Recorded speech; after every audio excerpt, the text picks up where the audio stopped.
Halo, selamat datang di ruang teduh. Setelah kami sampai, ada perasaan yang sulit dijelaskan saat memulai hidup di tempat yang benar-benar baru. Setelah perjalanan panjang kami menuju Sulawesi Utara, kami akhirnya sampai di rumah yang akan menjadi tempat kami memulai semuanya dari awal. Hari-hari pertama kami tidak diisi dengan jalan-jalan atau liburan. Justru sebaliknya, kami sibuk menata rumah, menyusun barang seadanya, dan mencoba membuat tempat ini terasa lebih hangat untuk ditinggali. Jujur saja, kami datang dengan kondisi yang sederhana. Kami harus berhitung dengan uang yang kami punya, memilah mana kebutuhan yang harus didahulukan dan mana yang bisa menunggu nanti. Udah ditanam benihnya. Tidak semuanya harus lengkap, masih banyak sudut rumah yang kosong, masih banyak rencana yang belum bisa diwujudkan sekarang. Tapi mungkin memang begitulah cara sebuah perjalanan ini dimulai. Tidak harus sempurna, yang penting ada keberanian untuk melangkah. Di tengah kesibukan kami membersihkan rumah, ada satu hal yang selalu membuat kami berhenti sejenak dan tersenyum.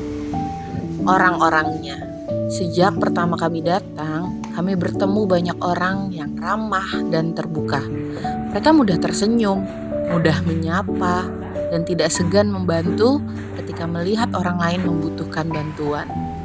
Kami sering melihat bagaimana orang-orang di sini saling mengenal, saling membantu, dan menjalani hari dengan wajah yang terlihat lebih ringan. Ada energi yang berbeda, energi yang membuat kami merasa diterima meskipun kami adalah seorang pendatang.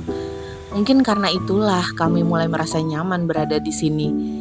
Karena rumah bukan hanya tentang bangunan tempat kita tinggal, rumah juga tentang lingkungan yang membuat kita merasa tenang, tentang orang-orang yang membuat kita merasa tidak sendirian, dan tentang tempat yang perlahan memberi ruang bagi kami untuk bertumbuh. Ini sate ayam. Coba mami buka mami.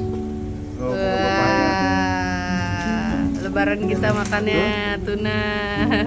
Ini bu. Ini perut Tuna, ini orang Jakarta mau belajar mau lihat. Buras itu toh? Selain di sini pasarnya juga mudah untuk mencari ikan dan makanan laut, ada satu hal yang menurut kami sangat berharga.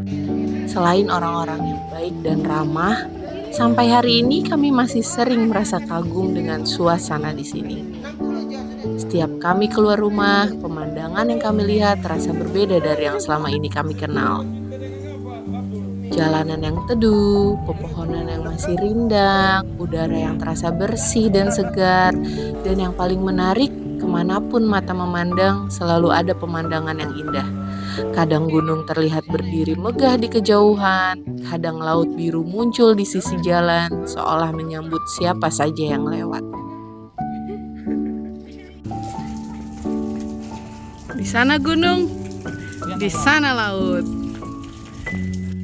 Masya Allah, tabarakallah, nikmat Tuhan mana lagi yang kau dustakan. Pemandangan seperti ini yang dulu hanya kami lihat sesekali saat liburan, sekarang menjadi bagian dari kehidupan sehari-hari.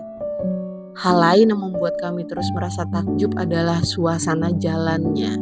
Tidak ada kemacetan panjang, tidak ada suara klakson yang bersahutan, tidak ada kesan terburu-buru seperti yang sering kami rasakan sebelumnya. Rasanya lebih tenang, lebih pelan, dan entah kenapa lebih manusiawi. Seolah hidup di sini berjalan dengan ritmenya sendiri, perlahan tapi tetap sampai tujuan. Perjalanan kami di Sulawesi Utara masih sangat panjang. Rumah ini masih jauh dari kata selesai. Masih banyak mimpi yang sedang kami susun, masih banyak tantangan yang harus kami hadapi, dan masih banyak cerita yang belum kami bagikan. Tapi untuk sekarang, kami hanya ingin menikmati prosesnya. Menata rumah, menata hidup, dan belajar menemukan kebahagiaan dalam hal-hal yang sederhana. Karena terkadang ketenangan yang selama ini kita cari ternyata bukan tentang memiliki segalanya, melainkan tentang menemukan tempat yang membuat kita bisa bernafas lebih lega. Dan mungkin kami sedang menemukannya di sini. Sampai jumpa di chapter berikutnya, hanya di ruang teduh.